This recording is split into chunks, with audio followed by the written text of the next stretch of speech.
Bajaj housing finance के quarter 4 के नतीजे आ चुके हैं। क्या हाउसिंग सेक्टर की तेजी का फायदा बजाज ग्रुप की इस कंपनी को मिला है? चलिए देखते हैं इस क्वार्टर का पूरा रिपोर्ट कार्ड बिना किसी देरी के।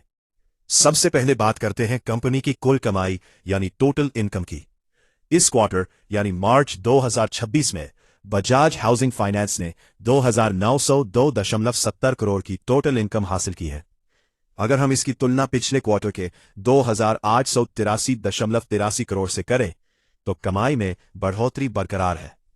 पिछले साल के मार्च क्वार्टर में यह फिगर 2,504.11 करोड़ था, यानी साल दर साल भी अच्छी ग्रोथ दिख रही है।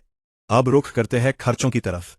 इस क्वार्टर में कंपनी का टोटल एक्सपेंडिचर 2,036.82 करोड़ रहा है। पिछले क्वार्टर में यह खर्चा 2,016.15 करोड़ था। फाइनेंस कॉस्ट्स और ऑपरेटिंग खर्चों में थोड़ा इजाफा हुआ है, जो बिजनेस ग्रोथ के साथ अक्सर देखा जाता है।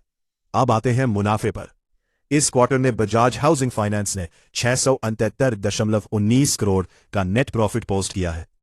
पिछले क्वार्टर के 664.89 करोड़ के मुकाबले मुनाफे में थोड़ा सुधार है। अगर हम पिछले साल मार्च क्वार्टर के 536.87 करोड़ से कंपेयर करें तो मुनाफे में एक बढ़िया जंप साफ दिख रहा है। अर्निंग्स पर शेयर यानी ईपीएस की बात करें तो इस क्वार्टर ये 0.80 पर रहा है। पिछले क्वार्टर में भी ये 0.80 ही था, जबकि पिछले साल इसी वक्त ये 0.70 पोस्ट किया गया था।